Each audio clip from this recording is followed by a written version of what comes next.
Hello, everyone. I am Barbara Parmley, a very grateful member of Al-Anon. And I want to thank the committee for inviting Charlie and I here. It's kind of fun to get to go places together. And I've met a lot of real nice people, and I always enjoy just being around a bunch of people in the fellowship. I was looking at the colors, and I'm sure you didn't arrange that way, but it's really odd that the blue here matches the blue in the big book. So it was very appropriate for the hotel to use these colors for you for an AA, an Al-Anon convention. I'm always a little apprehensive about how do I start. I'm always a little nervous, and it takes a little bit for God to take over. Barbara's still in charge because I've got all this fear. But one of the things about being invited, I don't know if this was just an AA convention, but I've always thanked AA for being, allowing us to be a part of their conventions, because alcoholism is a family illness. And I read where Bill Wilson, when he addressed the first Al-Anon World Service Conference that they had in New York, and he told them, he said, alcoholics don't just quit drinking, they grow away from drinking. And if you don't grow with them, they grow away from you. And so, for alcoholic sobriety, it really helps if the other party is in Al-Anon.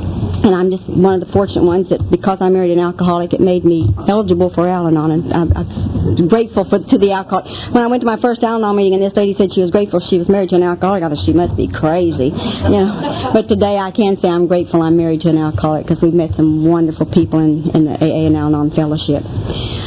A lot of people usually ask me, where is Maysville, Arkansas? Now, if you try to call us, and you call information from Charles Parmley in Maysville, Arkansas, they'll say there's no Charles Parmley listed, because we really live in Oklahoma. But the telephone system comes out of Arkansas, and our mail at one time was delivered out of Arkansas, because we're right on the Arkansas line. And so then several years back, the states decided that in order to get the right tax dollars, if you're an Okie, you're going to have to be paying taxes in Oklahoma. So they changed the area code to 918 instead of the Arkansas 501. The carrier was going to start coming out of an Oklahoma post office about 15 miles from our home. And so we were going to change our address to Oklahoma. So we decided we didn't want to change our address, because we always have been Maysville since we moved there. So we just got us a post office box at this nearest post office, which is Maysville, Arkansas, about 3 miles from home. So if anybody tries to call us, and we've had this happen, they call and they can't find us, and it's not listed, so the operator says. And so they have called the Maysville post office a lot of times and asked, do you know a Charles Parmley? And the Maysville post office will give them our phone number. Also, we are right on the Missouri line. In fact, I was telling someone we're not but about 60 miles south of Joplin, Missouri. So the nearest bank is about 6 miles from our home. So we bank in Missouri. And when I used to go out of town to Tulsa, which was at that time was the biggest city with them all, I'd go to Tulsa to shop, and I'd try to write a check. And here I'd pull out my checkbook with an Arkansas address, Oklahoma driver's license when they want to look at your driver's license, and the bank was in Missouri. So it was a little difficult to get a check written. In fact, that's how I justified to Charlie that I needed a visa. You can go anywhere in the world. They may not speak any language. I've been in Germany and France and where they can't speak English, but you say visa. Yeah. Well, I'm supposed to tell a little bit what it's like. Well, I was going to tell you about Maysville. Actually, Maysville is, it's probably got about 50. And somebody said 50,000. I said, no, 50.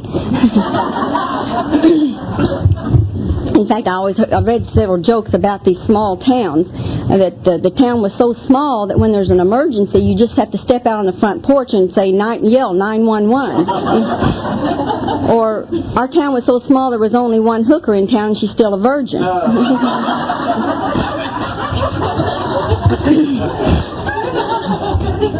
So anyway, that's actually we live on a farm. We have an 85-acre farm, which is, like I say, it's out in the rural area, and we are 3 miles from Maysville, which does have a little handy stop station and the post office and a little cafe, and that's Maysville. And so anyway, that's where Charlie took me when he started his drinking career in our marriage. But as a little girl growing up, I'm from that society back when I was born in the 30s. as you can tell. And you're supposed to say, oh, no, and it makes my day, you know. I love to pull out these senior citizen discounts, and they ask you, oh, you just don't look that old. And I go, oh. If they don't, I want to cry. But as a little girl growing up, that's all I can remember, wanting to hurry up and grow up so I can play house. And have one little girl, and I wanted to have a home like at our home, you know, where father goes off to work and mother stays home and takes care of the children and cooks the meals, and every weekend we spend time together. We do things together as a family, and Daddy's always there doing things with us, building swings and just little odds and ends for the children. And it was just, you know, that's the way people were supposed to be. So I just couldn't wait to grow up and get married and play house.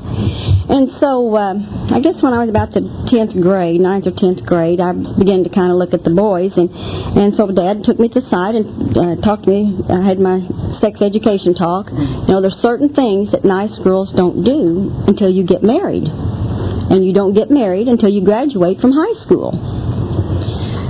So, he said, besides, if you do, the boys will write your name on the pool hall bathroom door. I said, that was birth control back in my era. That's what's wrong with today. There's no more pool halls. In fact, when I retired from this poultry industry, where I just retired a couple of years ago, I was jokingly and told him about that little deal that my dad said. I said, you know, I've always wanted to have my name in the men's restroom. Would you go in there and write on the wall in the men's restroom that Barbara's easy and put my phone number on there? But so anyway, here I am, this frustrated teenager. I just can't wait to hurry up and graduate so I can get married and do what Daddy said I couldn't do till I got married. So I graduated in May, and I've been dating this young man. He was a nice young man, and I figured, you know, it's kind of my dad would like. He goes to church every Sunday, and they had came from a nice family, and his folks had told him the same thing that my dad told me. So we hurried up and got married so we could finally do it, and it was a big disappointment. Anticipation is greater than the realization. So here we are,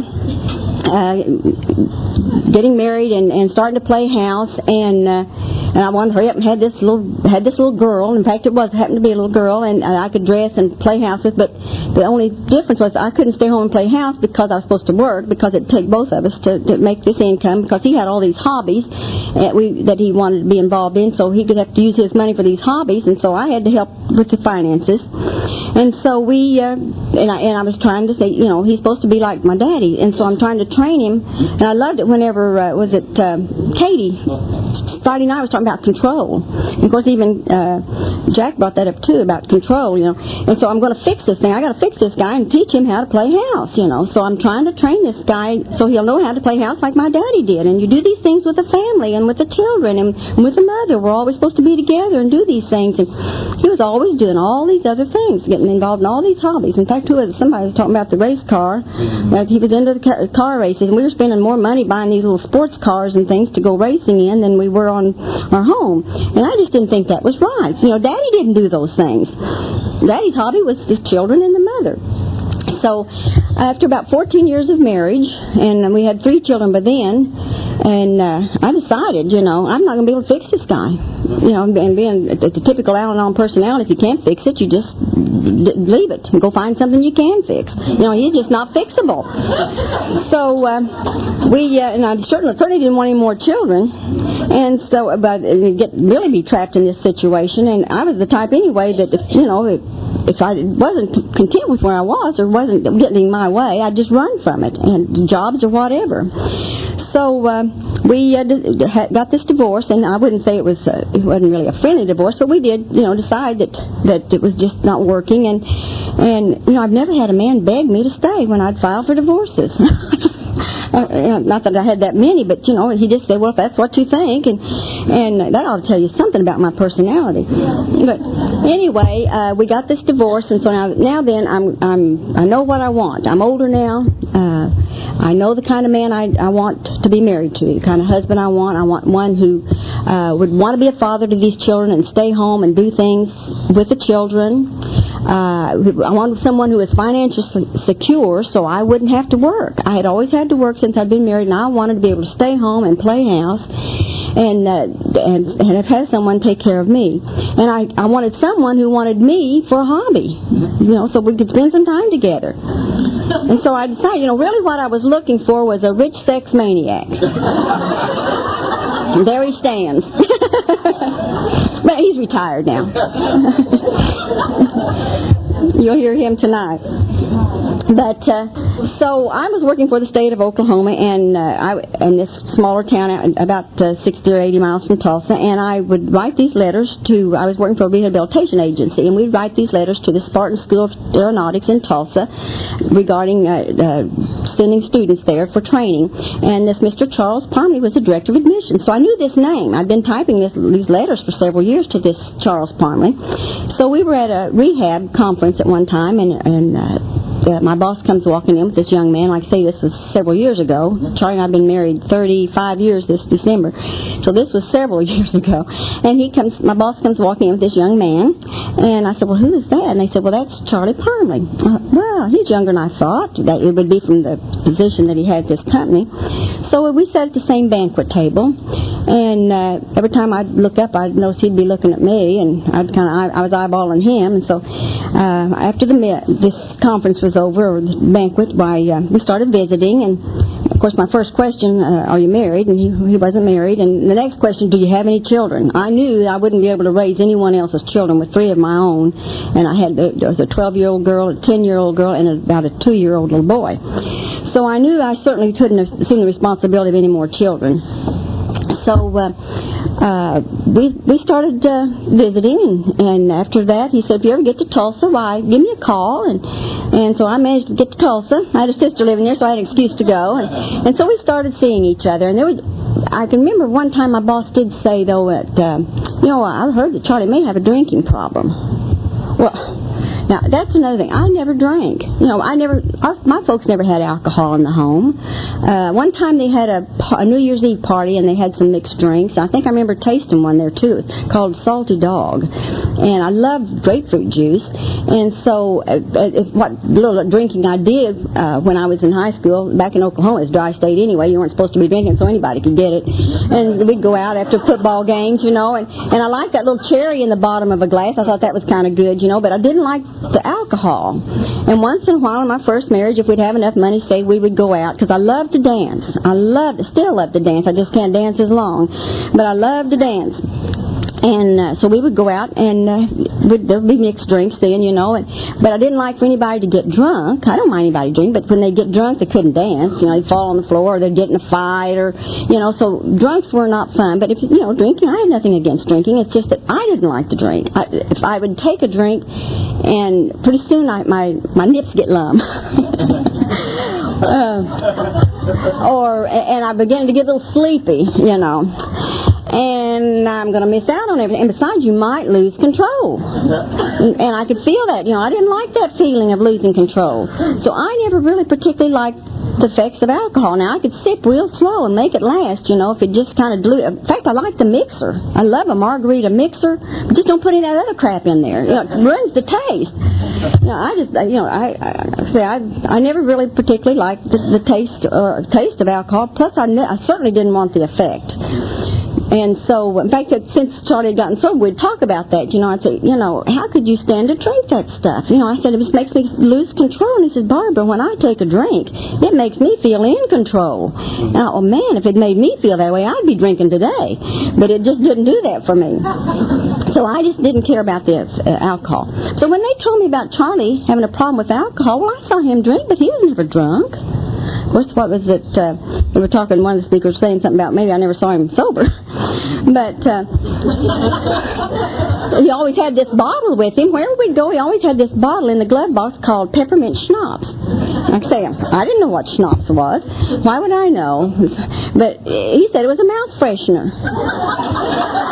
And his breath always smelled good.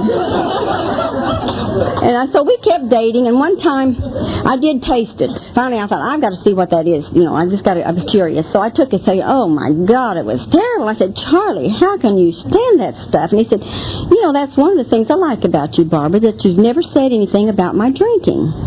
Now, if I want to catch this guy, I better not ever mention that again, and after we get married, we can straighten that out. with me, he won't need to drink. I'll fill all of his needs. I'll be the perfect wife. So finally, we were getting pretty serious, and Charlie, he loved these children. He was really, in fact, he's just all the children love him. He's just got that personality. He has the patience, and in fact, I used to get so tickled. We would after we got married, we would. Well, I'm going to get ahead of my story here. But anyway, so he loved these children. He really, I could tell he was going to be a good father to the children, and they really liked him. There was just something there that they felt real comfortable with Charlie. And he said, in fact, after we got engaged, he said, why don't you just go ahead and quit your job and move to Tulsa, and I'll get you an apartment there, and you can stay there, and then we'll get married. And I've got some land over here on the Arkansas-Oklahoma line. And all of his relatives were from that area, and he always wanted to retire back there someday. And he said, I'll build us a home there on this farm, and I've got a friend that has a lumber yard there in Arkansas, and I can make a living for us and the family and the children, and we'll just move there, and I wouldn't have to drink so much either. So I moved to Tulsa, and we would commute. And then we got married, and we commuted every weekend to Maysville from Tulsa, which is about close to a 2-hour drive, with these 3 children. And wasn't long. We'd been married about 2 months, and I got pregnant. Charlie always wanted some children of his own, and of course, whatever he wanted, I would have given that man whatever he wanted. I'd have lived in a tent. That's where he said he wanted to take me. I was so crazy about him, and so. I was pregnant, so we get in this car every weekend with these 3 children, a pregnant wife, and we had a little dog, and his mother. He'd moved her there too, and we would commute every weekend, go to Maysville. And Charlie's drinking. In fact, one time I said, I didn't know that I thought it was against the law to drink and drive. And he said, oh, it's all right to drink beer. Well, now, why would I argue with Charlie? He knows everything. So I didn't argue. It's just that you have to stop and get beer and stop and relieve the beer. But anyway, we'd make this trip back and forth, and I'd be yelling at the kids, and Charlie'd get on to me, quit yelling at the kids. I said, Charlie, they make you yell. In fact, I'd cuss every once in a while. Well, I know now why he had patience with him. He was kind of, if I'd been drinking some beer, I probably wouldn't have paid any attention to him either. But so anyway, we would every weekend we'd commute, and he would go to Arkansas and at this lumber yard and get his lumber, and send me to the Missouri state line to get his case of beer, and he'd hammer and saw and drink and build this home. And I said, most people would measure their home by board feet. I would measure this one by cases of beer, 6-packs. So he said he wanted to get that house done and moved into before his baby was born. This baby we were going to have. So we finally got moved in, and then we had this little baby girl, and now everything's going to be wonderful. He's got the baby he's always wanted. We are in our home, and he won't have to drink so much. So we get down on this farm, and we live in the chicken industry there, so he built some chicken houses. Now Charlie's a real workaholic also. He doesn't do just a little bit of anything. So he already had a bunch of cattle. He had land leased there, and somebody taking care of him that he would always, all this time he's living in Tulsa. So he had all these cattle, and one time he was taking me around showing me the cows, and I said, well, how many cows do you have, Charlie? And he said, well, I've got 200 cows and 45 heifers, and he started breaking them all down to all these things, and so many calves and bulls. I said, Charlie, just how many of those things go moo? But so we already had all these cattle. This cattle. You're supposed to take cattle if it's a whole bunch of different things. Cows are just mamas that's had babies. Now, if they haven't had a baby yet, she's a heifer. I know that part. So, in fact, he used to have a heifer that was kind of ornery. She never did breed, and she would always get out over the fence, and the bulls would follow her. And then when the bulls went with her, because, they wanted what she had, because she didn't have to worry about getting pregnant either. And so all the cows would get out, too, and he kept saying, if she keeps jumping over that fence and getting out like that, I'm going to get rid of her. And, sure enough, he did. He called this guy that shoots them and takes them off to the butcher, and we butchered that heifer. Now, when Charlie tells me to stay home, I don't jump over any fences. I don't get out of the yard.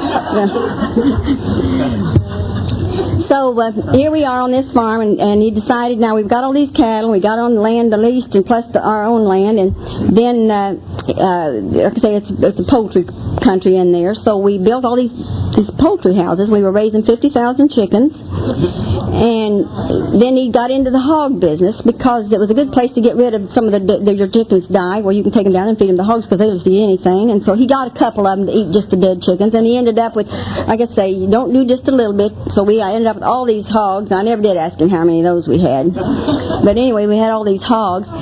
And so here's all this stuff going on. We got 4 kids, and Charlie goes off to get a pack of cigarettes, and he doesn't come home, till the next day. And I would be so furious. Of course, when you're married to a sex maniac, you know what he's doing. And so I wanted to know who she was. And so I would try to find him. I'd try to take out. I never could find him. He'd get away from me. So I started keeping track of the mileage on our vehicles. We had 2 cars and 2 pickups. And my calendar's full of these mileage. Now, when he gets back, I'll run out there and get the mileage, and I'll know if somebody lives 8 miles. I know I'll find out who lives there. Well, I didn't know that many people in the community. And I just knew 2 or 3 women, some couples that Charlie introduced me to when we moved down there.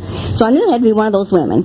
And what I would do if he wouldn't be home by 11 o'clock, I'd call these ladies. Well, if they answer, what do you say? Are you with my husband?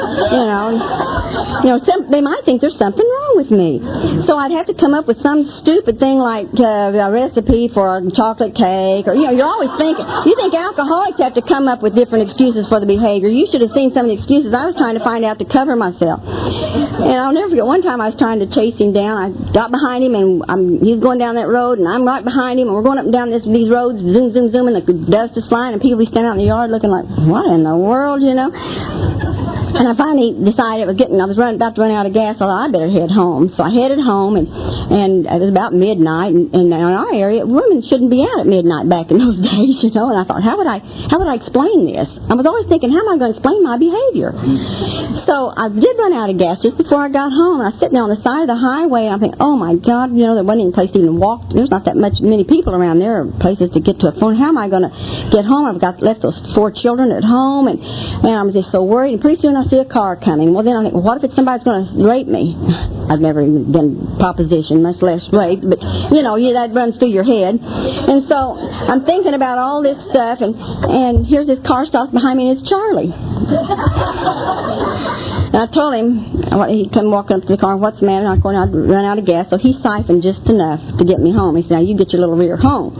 And I told God then, I was always saying to God, if you just get me home this time, I'll never chase him again. Famous last words, of course. And so I did get home, and so like I say, these crazy things just keep happening. And the kids, we were always hunting bottles. He was hiding them out all over the farm, and I'd get my binoculars out so I could see where he's going to hide them. The kids would be standing there saying, Mother, what are we having for supper? I said, just down busy. You gotta watch. And I could see where he put one in that tree trunk, and that's when he would get away. When he'd go down across the creek, we had this creek that ran through our place, and he'd go across the creek down to where the hogs were, and that's when he'd get away from me. So I'm watching. I've got to see which way he's going, so I know which way to chase him. And so here I'm watching. I see he's got a bottle in that tree trunk, and and sure enough, he'd get back in there and disappear on me. But the kids, they'd go out and find these bottles everywhere. They'd come running. Our kids didn't hunt Easter eggs; they just hunted bottles. So it was very lively, And most Al-Anons, we love confusion and stress and all that stuff. I think we thrive on it. Otherwise, we wouldn't have stayed there. In fact, when I heard that, I went to a meeting after I'd been in Al-Anon a while. This guy was an AA member, came and talked to our meeting. And he said, the normal person, when they get married, and if their husband goes off after about the 2nd or 3rd night they're married and stays out all night and doesn't come home, she decides, I don't think I want to live this way. And she packs her bags and leaves. But not you Al-Anons, Or I'm sure it was something I did wrong. If I hadn't have done this, if I had just said this or not said this, or if I'd done this different, something I can do to fix this. And so, we just keep on trying. I don't want to give up. So, anyway, these crazy things are happening, and I'm always doing these things thinking, how am I going to explain my behavior? One time I thought, I'm going to leave before he does and make him wonder where I am all night. So I get in the car before he left that evening, and I go down the road, and I park up there on this side of the road, and I sit there. And it was about 11:30, 12 o'clock at night, and they have a lot of coon hunters in our area at night, and they're going up and down the road, and I'm sure they're looking over there saying, well, isn't that Charlie Parmley's wife? And then somebody else saying, well, yeah? I said, no wonder he drinks. And I came in, and Charlie was just passed out drunk. Probably had a lovely, peaceful evening at home without anybody mouthing at him. So, in fact, I had to tell him the next day what time I came home so he'd be sure to know, how late I stayed out and make him really worried about me and jealous. Didn't bother him. Like I say, I've never had a man worry too much about me.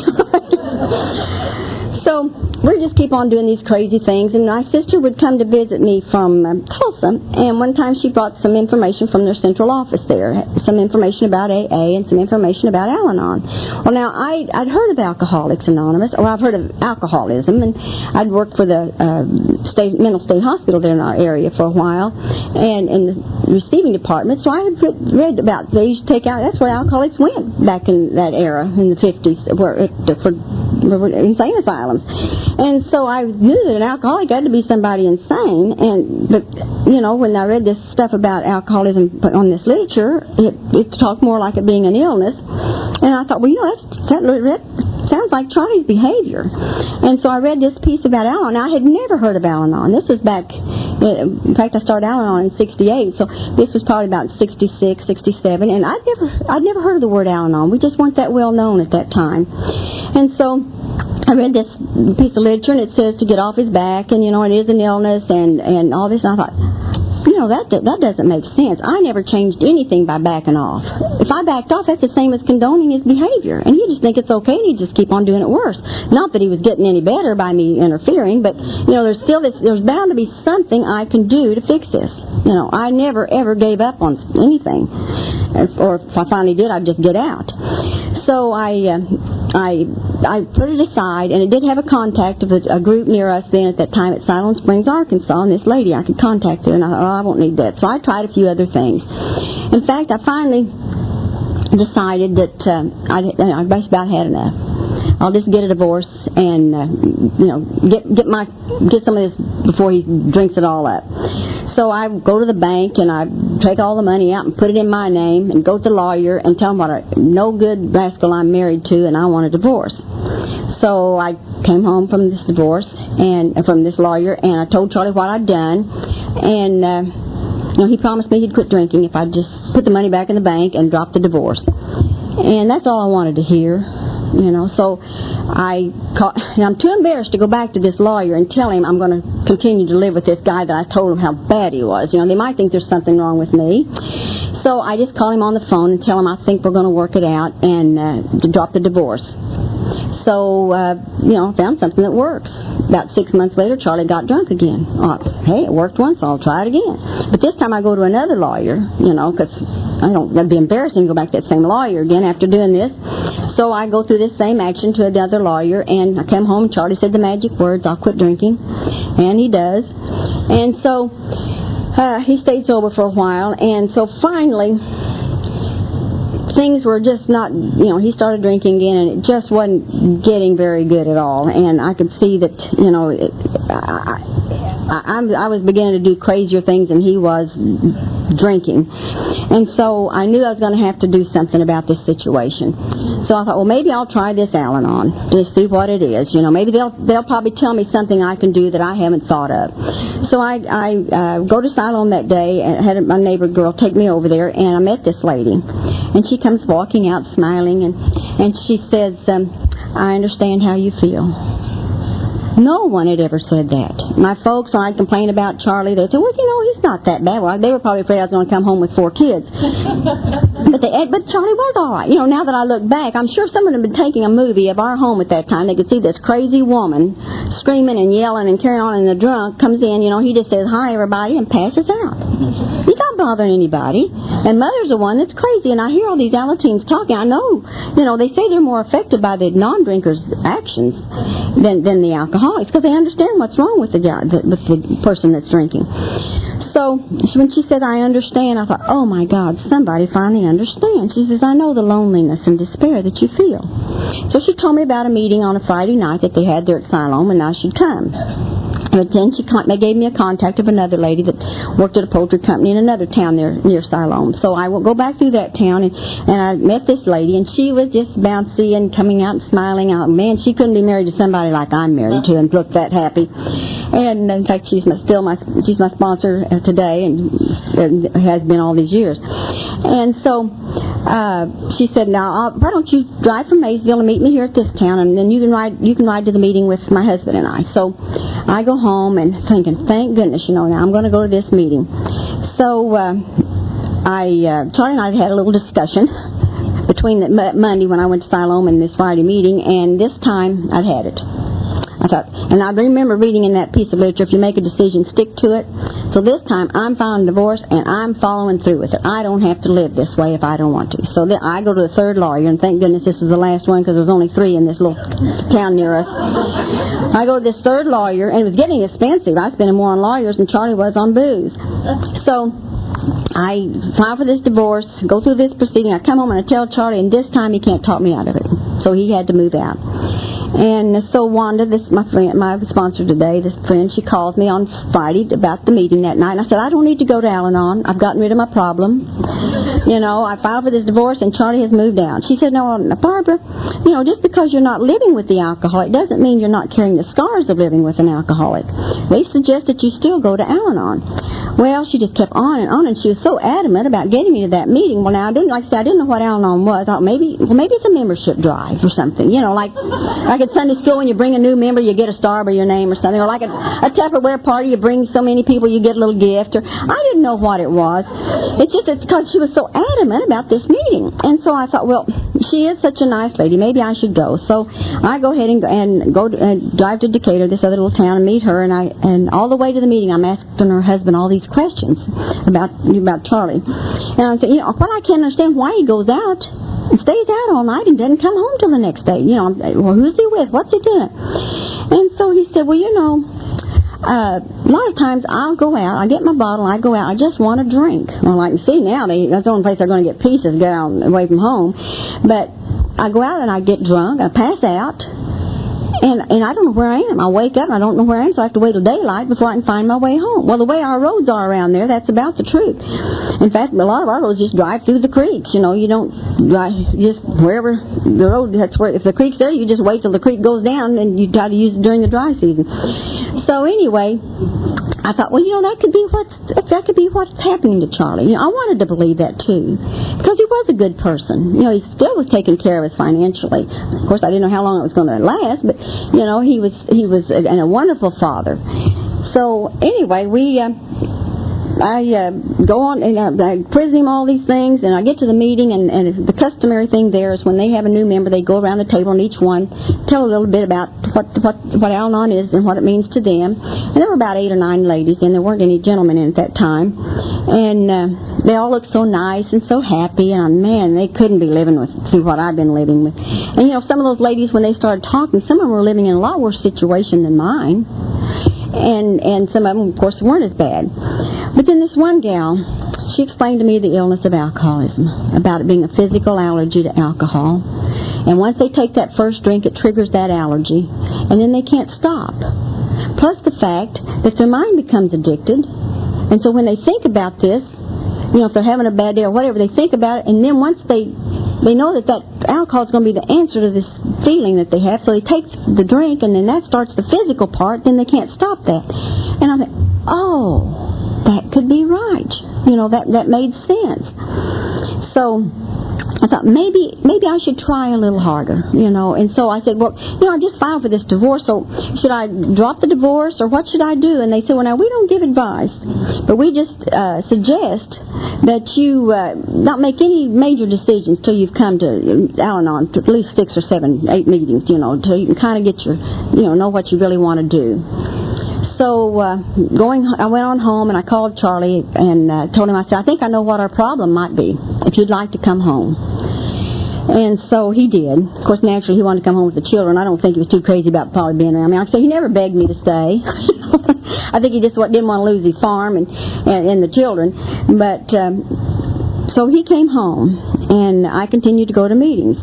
Now, if your husband's wanting to drink and you're going to meetings, that didn't sit too well with Charlie. First of all, he was a little jealous, wondering what I'm doing. I'm leaving and coming home smiling. And besides that, we never said the word alcoholic. Now he might be a drunk, but you don't call him an alcoholic. And he said, if you're going to these meetings, people are going to think I'm an alcoholic or something. I said, well, that may not be. And I said, and I don't have a problem with alcohol. And I said, well, Charlie, and this is what they told me to say, alcohol may not be a problem to you, but it's a problem to me, so I need to go for me. And so I just kind of got off his back and tried not to pay any attention to what he was doing, and I just knew, and I read those steps on the wall. It says, admit you're powerless over alcohol. Well, why should I do the step one? I'm not powerless over alcohol. I don't even like alcohol. And they said, no, Barbara, you're powerless over what alcohol will do to anyone else. Of course, today I can just say I'm powerless. And they talked about me, my life was unmanageable. Hey, I took care of all this stuff, all these cows and calves when they're every time Charlie would leave, there'd be a cow getting ready, it would be calving, and we'd just be getting baby chicks in, and the sows would be pigging, and he disappears on me, And so my life is not unmanageable. I'm holding all this together. And this one woman said, well, Barbara, if you were doing such a good job of it, why are you doing here? Okay. And, came to believe that a power greater than ourselves could restore us to sanity. Well, now, I'm not insane. I've held good jobs. I'm taking care of all these things. My children are all healthy, and I'm doing all the right things. I've been in control. And she said, well, the sanity part is just, insanity is just irrational behavior. Wouldn't you say maybe some of your behavior is a little irrational? And I thought, well, I found some of the things I did to get even, and that sitting on the country road wasn't too sane. But, and then turning your life and will over to the care of God. I'd turn my life and will over to the care of Charlie. That was the man, that was my God, and so, in fact, he used to tell me that when we first going together and all, that he could just take care of anything. So it was a little hard, and then I always thought, I had this strange deal. I think a lot of us think this thing about God. He punishes you if you do wrong, and I knew that when I was in about the 3rd grade, I stole a candy bar. So I was going to hell anyway. So if you're going to hell, I did, I did a few things to get even with Charlie, which I was feeling pretty guilty about. So God didn't love me anyway, and I've already done all these things. Why, why turn your life over to the care of God? Is He going to punish you some more? In fact, I thought I was getting punished for those things, sticking me with this alcoholic. So anyway, after about 2 or 3 weeks of this, going to these meetings and trying to, listen to what they were saying, and I thought, now things are going to get better if I change my attitude. They said I need to change my attitude. In fact, I said, turning my life over to the care of God. What is God's will? What do you mean turn on? What is His will? And she said, well, Barbara, you may not know what His will is, but I'll bet you know what it isn't. I just suggest that you do the opposite of what you've ever been doing. So, and that's hard if you talk all the time. I had to learn not to talk so much. And especially at home, I always wanted to argue with the alcoholic, and I had to learn to bite my tongue. And, so I had to start trying to do the opposite. In fact, they tell us we have to act ourselves into right thinking. It wasn't, I couldn't think these thoughts and do it nice. I had to just stop myself and grit my teeth for a while to do it, to shut my mouth, because it's hard when you've always bounced out with all these wise words that we had. So anyway, after about 3 or 4 weeks of trying to bite my tongue and do all the right things, Charlie's drinking's getting worse. Now he's drinking around the clock. He's passing out, and it's just he's not in very good shape. And I said, this program is not working.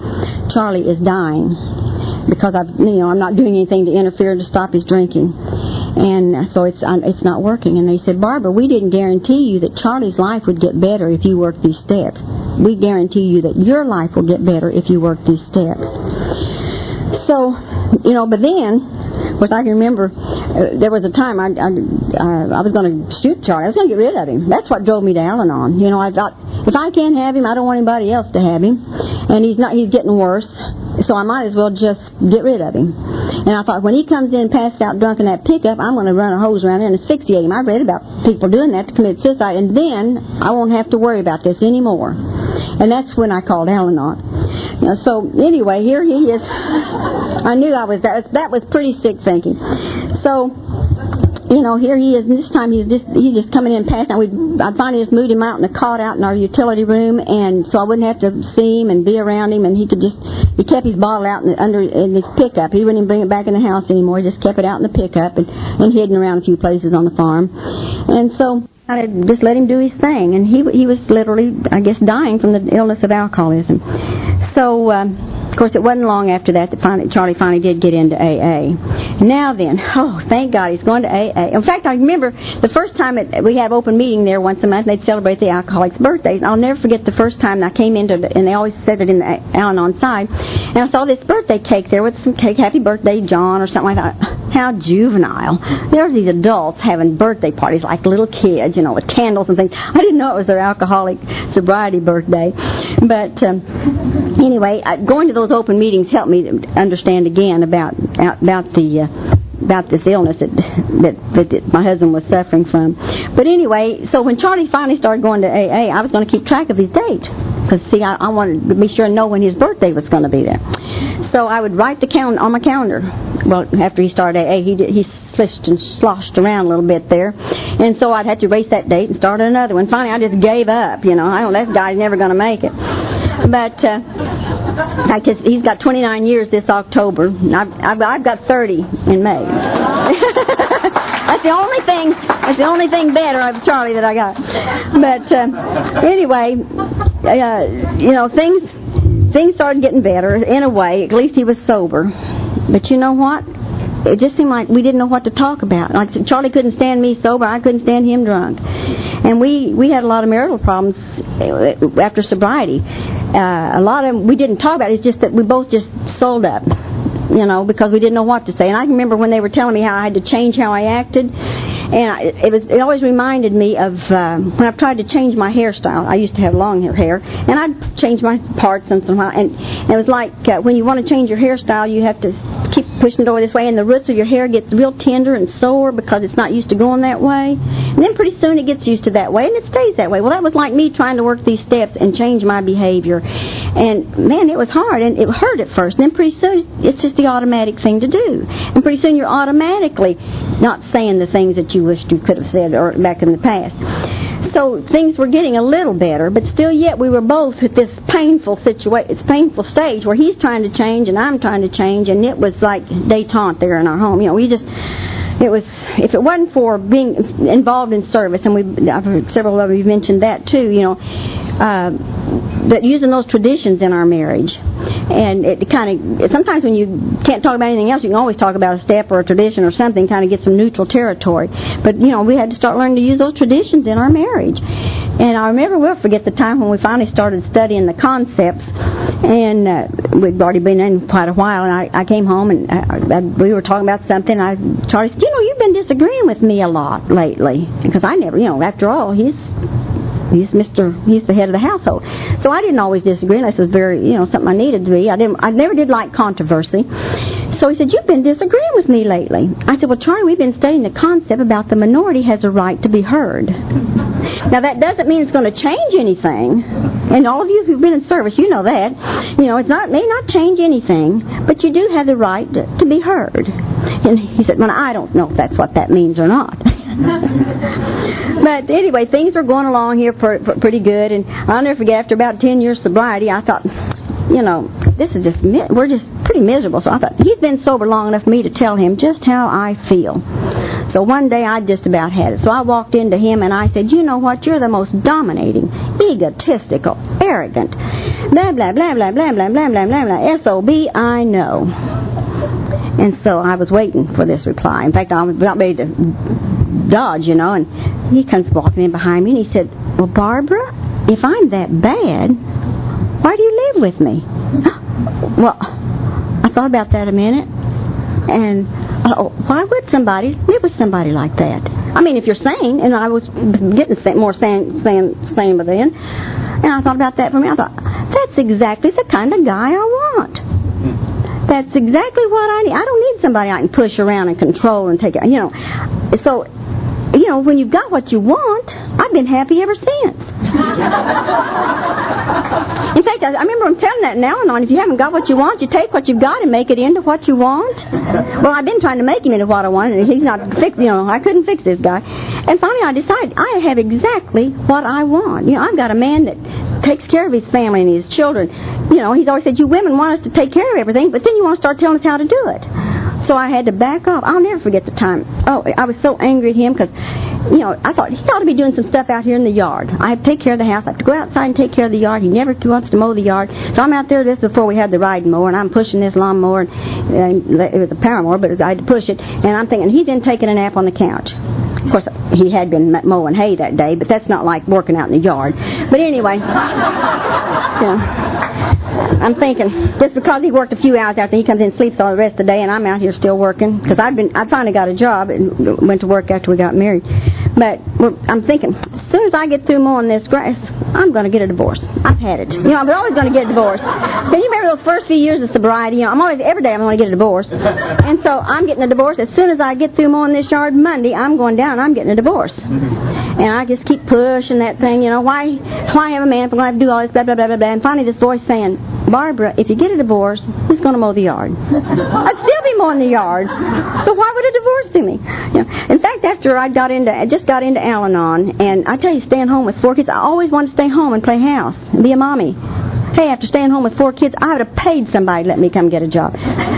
Being a homemaker, and you don't get paid very much. Have you ever had your husband walk in and say, "Oh, honey, the toilet stool just looks pretty beautiful today," or the kitchen cabinet looks nice and shiny, At least at work, I got compliments, and I got some ego building there. And besides, somewhere else, Charlie did give me a pretty good allowance. But anyway, so I finally said, I got to get off this farm. And besides all these cows and hogs and chickens and stuff, and 4 kids, it was working me to death. And like I say, he didn't pay all that good. So finally, I asked him about getting a job, and he said, well, if that's what you really want to do. So I did get the job. In our area, whenever it snows and the highways are all covered with snow and you can't get to work, hey, I would rather get stuck on the highway in the snow and stay home with those 4 kids when they weren't going to school. But I finally got a job with this poultry company. That was in '69. And I'll tell you, I learned something. I finally learned consistency. I'm a very inconsistent person. Charlie and I are very opposite. He's very consistent. He never changes anything. If he says he's going to do something, he does it. If he says he's not, hey, you're not going to change his mind. I am inconsistent. I may do it this way time, and this time I'll do it this way, and I don't even know how I'm going to do it the next time.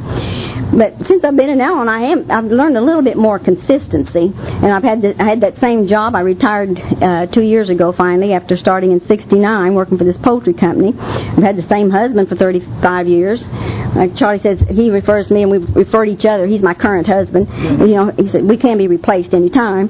But, it's just, I can't believe, the personality change that we get when we get in here. But, so things are going along pretty good, and I got this job finally, and the other children are growing up, and they're going off to college, and our son was about 2 when we got married. When he was 15, he decided he wanted to go live with his own father, because there's things there he could do, and we would get him a motorcycle and all these things that he could have, and living in the city and not out on this farm. And so he went to live with his father when he was 15, and I'll never forget having to let that little boy go. And I could tell he felt bad about wanting to leave and go with, and there's so many of us now with marriages where our children are, we've got 2 or 3 kids from other marriages and all this together, and I know it was hard for that boy to make that decision, and I didn't want to make him feel any more guilt than he was feeling. So, and I know if I'd been 15 and I'd been offered all these things, and the freedom and the motorcycles and the wear the long hair, because we had some rules in our home, and so I said, son, I don't mind you, I could understand you doing that. And it just darn near broke Charlie's heart, because he practically raised this boy from a baby, so we had to let him go. Well, about then, the daughter, we refer to as the prodigal daughter, she was probably about 12, 13, and of course, when we first got into Al-Anon, they started talking about the heredity part. They'd done all these studies, so I thought, well, now, if she's inherited this physical allergy, if she ever takes a drink, she could be an alcoholic. So I talked to her about that one time. I said, honey, don't ever mess with that stuff, because you could be, you could have this physical allergy, and I don't think I could watch another person dying from alcoholism. So she said, oh, Mother, if I ever drank like Daddy, I wouldn't drink. I'd quit. And I think she was about 3 when he quit. But we've drugged those kids around, and the 2 younger ones around all these open meetings and conventions and things. So they knew, they thought they couldn't wait to grow up to be an alcoholic. All we do is laugh and have fun. We'd have meetings in our homes and stuff, and everybody was always happy. And I never forget when the son wanted to hurry up and grow up and be an alcoholic like Charlie. He wanted to start going to meetings. I never forget when he first started trying to smoke a cigarette. I caught him out there smoking butts when they'd throw him on the ground trying to smoke, and And then, there's a few things he kind of started picking up, and Charlie was teaching him how to drive his pickup so they go out and feed the cattle. And so one night we were taking him off to the babysitters, going to our meetings, and Kurt leans back and he said, well, Dad, now when do I get to start going to meetings with you? Well, he's supposed to grow up and be like Dad. But so in here is this Charlotte, who is our prodigal daughter. I refer to her today. She's 32 years old, but this was back when she was this little girl growing up, and I'm going to fix her. Now, I know what causes alcoholism, so I'm going to fix her so she won't have to drink. I've heard alcoholics talk. The reason they drink is because they don't feel like they fit. They're not comfortable. So when they take that drink, they feel good. Well, if I can just make her feel good all the time, she won't have to take a drink to do that. So we just let her, she's the baby anyway. You just give her everything she wants, and we've kind of spoiled her a little bit. And, well, she's the apple of her daddy's eye anyway. So, this kid will never have to drink to fit. She's sharp. She made good grades in school. She could just do anything. Well, when she was about 14, I was planting some tomato seeds in a little pot, getting ready for the garden that year, and she says, Mom, can I have some seeds? I want to put some plants in my window too. Well, when her plants came up, they weren't like mine. And so I said, I don't know what that is. If it's what I think it is, get it out of this house or you're going to be in trouble. And Carol Burnett had just come out with her deal about then, what's going on, have you looked in your children's room? So I went in her room, and you know how you go in a teenager's room, you don't dare. I just always shut the door. When they leave home, then I'll go in and clean it out. But so I opened up the door, and I went in and I looked around some drawers, and I found little pipe things and all kinds of notes that she and her girlfriend were writing back and forth, and some of these things. The girls were they're so much more promiscuous today than they were back in my day. And so all these things, oh my God, and her grades were beginning to go down. I quit my job at the poultry plant so I could start substituting at school and keep track of her. I got to find out what she's doing. Got to stop this. Got to fix it. And in fact, one time I was substituting in a class where they had her marked present on a weekend that I knew she was gone because we'd taken her out to go to a convention in Arkansas, and they had her marked there. So I went into the secretary's office there at the school, and I said, how come Charlotte's marked here that day? I remember taking her out. She said, oh, well, we must have just made a mistake. But you know what? That kid could con anyone. She had this personality. She still does. She's just the sweetest one. She's just a precious little gal, and she's sharp enough. No telling what she told them, But anyway, they didn't mark her absence then, so she had been skipping school quite a bit. So finally, like I said, I'd quit my job, and I was watching her real close, and so she was getting more angry. I'm building this wall between us because I'm doing just like with the alcoholic. I'm obsessed with her, and I could see what I was doing, and finally it dawned on me, Barbara, you've got to back off. So I was taking her down to catch the bus one morning, and I said, Charlotte, I'm not going back in your room anymore. I'm not going to watch you do any, I'm going to back off and let you do what you think's necessary for you to do, honey. Maybe there's some things you're going to have to do like your dad, and hopefully you'll come out of it okay. And maybe there's something, there's maybe a reason down the road for you to go through this. So anyway, I backed off, and then that summer, I went in to call her for breakfast one morning, and she was gone. Well, first thing, I opened her room, and it was clean. I knew something was wrong. And she was gone. No note, nothing. So we went down and tried to find some of her friends that they knew where she was, and nobody did. So we went through the proper authorities to find her. And she was about 15 then. And she had become a ward of the court for them to start looking for her. Well, they finally found her about a week later in Tulsa. But during this time, I am so angry at God. I've done everything that they told me to do in this program. I worked all these steps. I went in service. I was in Arkansas to be anything. If you have to, in fact, the year I was delegate, you've got to go visit. You're supposed to visit these groups. You can't even drive across Arkansas unless you take a ferry. It's just such a crazy state with the mountains and things around it. And here, I had done everything they asked me to do. And this is my reward. And I remember saying that to her. I said, is this our reward for doing all these things? And he said, well, Barbara, God doesn't reward, and He doesn't punish. You do good, you feel good. You do bad, you feel bad. But God doesn't reward or punish. And so, but I was still, I was just, the hurt and the pain. I always said, if anything ever happened to one of my children, you just might as well bury me with them. Because I don't think I could stand the loss. Because I was really obsessed with my children. My mother left me when I was about third or fourth grade, and I always vowed that my children will always know that they're the most important thing in my life. And today, in fact, this daughter, she's very lenient with her daughter because she said I was so obsessed with my children. I never let them go anywhere when they got out of school. I want them home with me. so I could see them. You know, you're mine. I want you to know how important you are to me. So I just kept that thumb on them. And so, you know, and here we didn't know where she was, and I'm angry, and it's like, you know, I'm saying, why me, God? Why? And this voice saying, well, why not you, Barbara? What makes you think you're different? You know, a lot of other people have got to go through this. Why not you? And so these things just kind of kept coming to. And then there's a page in one of our ODAT book. It says, you know, if a crisis happens, you keep on doing what you'd be doing if the crisis hadn't happened. So I kept on trying to do the things I should be doing and going to my meetings. And of course, you get a lot of support from the members in our fellowship. And finally, we did get a call, and they picked her up, and I had to go get her in Tulsa. And she stayed a ward of the court. She didn't want to come home. She didn't want to come home and obey the rules of our home, which weren't that strict, but there were just certain things that you couldn't do. You couldn't drink and grow pot, you know, and there were certain hours you had to come in by, and just certain things that you weren't going to be able to do. So she became a ward of the court, and she kind of misbehaved there a few times and was put in and out of some institutions, and one of them was called Raider Center, which is like a reform school. I mean, it was like a prison. I'd never been in such a place.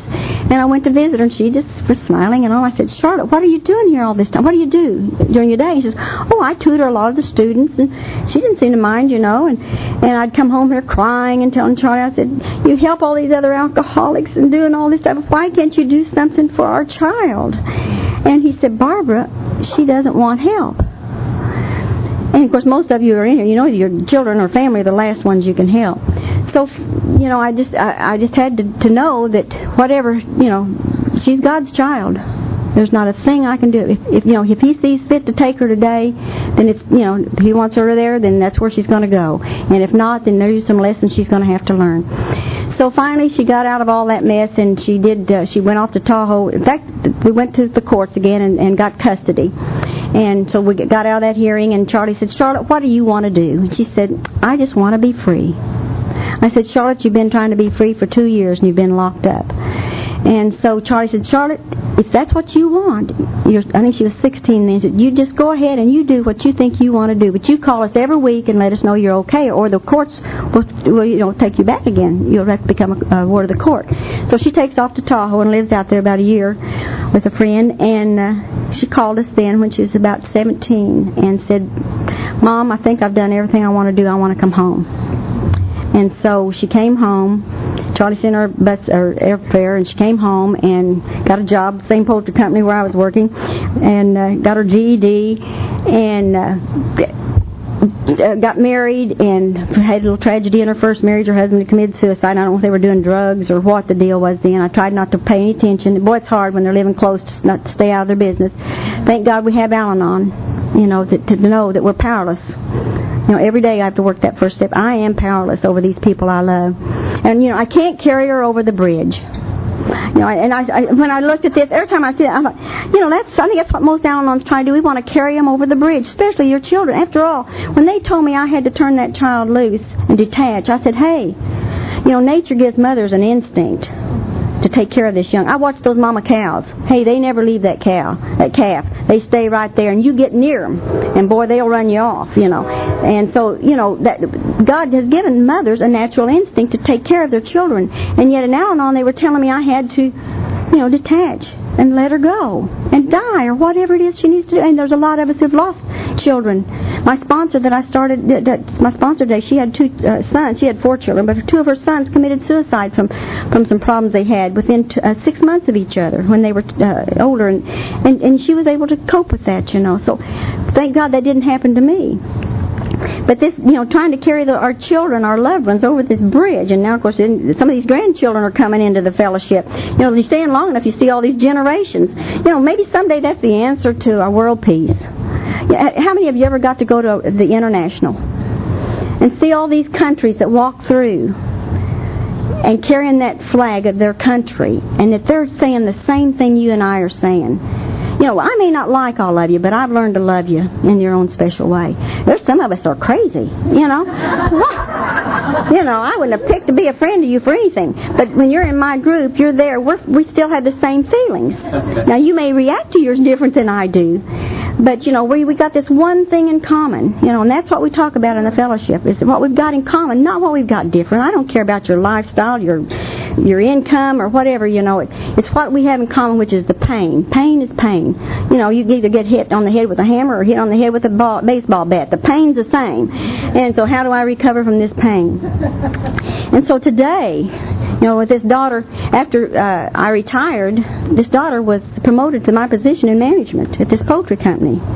It's just some of the good things that happened. She had a little girl that lives. We've got 13 grandchildren and one great-grandchild. Now, I know you don't know how that would happen. I've got one daughter that's the same age I am, and how that happened, I don't know, so here we got this one, but they all live, they're scattered around. We have some live in Missouri, and some in Kansas, and some in Colorado, and then we have the Charlotte. The one, I said, Charlotte, you've always done everything backwards. You run away when you're supposed to be home, then you come home when you're supposed to be gone, So she lives right there by us, and she has this little girl that's 8 years old today, and it's like I've got a second chance to play mommy. God gives it to you when you're ready for it. Today, I've got the patience. I'm not always young, and I've watched my children. Hey, listen, we teach by bad example. My daughters are the best mothers. My son's the best father. They have more patience with their children, whatever their kids want to do, and they're always involved in all these things with them. I had a lot of guilt because of the things I denied my children because I was so wrapped up in the alcoholic. That was the primary thing in my life, was watching this drunk, not my kid. And just don't bother me while I watch him. And so I watched these children, and the guilt I had, every once in a while I'll send some money to one of them, just for a gift or something, and they'll say, Mom, what's that for? And I said, oh, that's for babysitting. We got to go into so many meetings after sobriety. We were going to 4 or 5 meetings. We were the only one around at that time was in Siloam, which is about 30 minutes from our place. You don't give mileage in our area because it's so crooked. You just say how long it takes to get there. 30 minutes. And so we started some little groups around so we didn't have to drive so far because everybody had to drive in there. So we started some groups over in Oklahoma on the corner, and in fact I go to 3 meetings a week and to 2 meetings in Missouri here. So we're starting all these meetings. We're going every night, and I'm saying, Charlie, I feel so guilty leaving these kids all the time. He said, well, Barbara, what kind of parents would we be if we weren't going to meetings? And it's like, and there was a time when the son got married, and so he told, Charlie said, now these are the weekends I'll be home, so we can plan your wedding, because he got real involved in a lot of his travels, which some of you know. And so they couldn't get to church on that weekend, so Charlie couldn't be there. And boy, my sister was very upset, I suppose if one of them died and he was going to an AA meeting, he couldn't come to the funeral. And one of the kids overheard her say that, and she said, well, Aunt Connie, funerals and weddings and all these other things never kept our daddy sober, but AA does. AA has to be first. I used to envy you. I used to be a little jealous, because I thought I wish I were an alcoholic so he'd talk to me. We just don't communicate that much sometimes. I want to know his feelings. And he never told me how he felt, except when he was pissed off at me about something. Excuse me, that's on the tape. But anyway, I get lectures, if I don't check the oil in the mower or something. But anyway, I had to realize, that AA is what keeps Charlie what he is. And I want him to be sober. I want that to be number one in his life. If that's number one, I've got a good husband, a thoughtful husband. The children have a good father. He's just a good man when he's sober, and AA keeps him that way. So I am so grateful that he put AA first. And it also had to come the same way for me in Al-Anon. It has to be first. There's been times when I'd get an ego thing in my job, too busy to go to a meeting, or something else would be happening. Charlie had his heart attack, and I really was trying to take care of all that, and I was going crazy, and I'm saying, oh, God, what am I going to do? And this voice, I'm always hearing voices. I don't know about the rest of you. Ken last night was talking about hearing things, I get these things, and I was like, Barbara, what are you putting first now? What's happening here? And I'm like, you put Al-Anon first. You get to those meetings where you get plugged in to the power, and that's where the power is when you go to meetings. That's where God is. You don't go to a church to find God, you find God in people, and that's where He is. So I go to my meetings, I get plugged in, and get the power to help me cope with the world out here. When they told me that I'd come in here and everything was going to my life was going to get better, it didn't mean that God's going to change the world. It just meant He was going to give me the power. That's what a spiritual awakening was. He's going to give me the strength and the power to cope with what's out here with some type of serenity. Today, it couldn't be any better. Thank goodness, say our children are healthy today. And Charlie and I have a wonderful marriage. I didn't know how it was going to work out when I retired because we had a perfect marriage. I worked all week, and he traveled every weekend. And we just couldn't wait to see each other. It was really wonderful when we get together. So, and it's obvious, I'd like to talk. And so I thought, I'll get on his nerves, or he'll be in my way when I want to do this at the house, and how are we going to do this? And so I was really apprehensive about this retirement of us being home, because he's been retired for several years. So I started, like I said, I was able to pick up an extra meeting, so I'm getting 3 meetings a week, which helps. And, of course, Charlie goes to 3 or 4 meetings at home in his groups. And so things have, we kind of broke off our territory. What we did in our marriage to make it so we wouldn't have to argue about anything we started having a controversy over, we worked it out. Charlie believes in saving money. I believe in spending money. He always said, how much money have you got saved, Barbara? I said, Charlie, I don't work to save it. I'm working to spend it. You save, I spend. So, that was what my money's for. So he gives me I call it my allowance. He says it's grocery allowance. I get my allowance, and I got my Social Security, and it's in my own checking account. I took care of my own car because we would argue over cars. He would buy the car that he thought I'd have. Of course, I made my own payments. Well, it wouldn't be something I liked, so I just started buying my own cars. So we have his and her cars, and then, we just worked out that his and her territory, his and her TVs, because we never liked the same shows, and so we just, and yet there's a few things we liked together. That's good. That's still good. We're not too old, and so, it's just that anything that we got controversial, we tried to figure out how we wanted to do it. He pays the utilities, which that's about all we owe for now, phone bill. And if I make long distance calls and I want to talk long, I just give him the money for it. Here, that's for my phone call, $3. I can talk all I want to. I don't feel guilty about it. And so everything's just working out pretty good for us. In fact, like I say, I never dreamed. In fact, we both didn't talk about it. Did you ever think that when you got old, and we're supposedly old, that things could be this wonderful, that you feel this good? You don't have stress. When you have peace of mind and serenity, you don't have stress. When you don't have stress, you have better physical condition. Charlie had this heart attack several years ago and scared us all to death. And they're going to have surgery. The doctor told him certain things to do and the medication, and he started doing it. And he quit smoking. And the last time they went in, they thought they were going to have to do one of these things where they open up all the valves and veins and things. They went there and most of it cleared up because he'd been doing what he's supposed to do. And of course, when he had that heart attack, we had to sell all the cattle, and it gave him more time to do stuff in AA. God does not do nor allow to be done what you yourself wouldn't do if you knew the end result. Today, at my age and our age, we kind of seen some of the end results of all these things we've been doing. When they first told me that, I thought, hey, or God doesn't shut one door, but He'll open another one. I thought, okay, but let me peek, Or have you ever read a book and it's getting, I want to see how it ends? Every once in a while, I don't want to read all this in between. It's getting too boring. Just let me see how it ends. Well, that's kind of like, but that's not the way this book works. How would you learn faith? If you already knew the end result. So you just have to know that God's going to take care of it. It may not be the way I want it to be. That was my greatest fear, is I want it my way. That may not be the way it's supposed to be. I never would have asked God to give me an alcoholic and let me go through those 3 or 4 years of all that hell. That was not one of my prayers and dreams. But who would have known it was going to bring this? Who would have known I'd be standing here in Santa Barbara, California?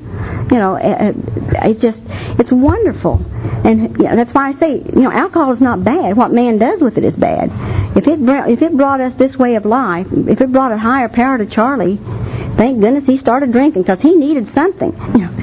And I certainly did. I couldn't get here with drinking, so God said, that poor woman, she's crazy. We got to get her with something. So, and I always have to pass this on. I know when I first came, we talk about God a lot. Oh my goodness, what am I doing? It's religion. And I have my own church that I go to some. But anyway, I read somewhere it says religion is a way to worship. And newcomers think we're telling them we can't talk about, we don't want to talk about your religion. I think we're saying you can't talk about God. And we say, but religion is a way to worship, and spirituality is a way to live. And so that's what we've got, a spiritual program that teaches us how to live. So anyway, today, thank you, AA, for getting my husband into this wonderful fellowship and making me eligible for Al-Anon.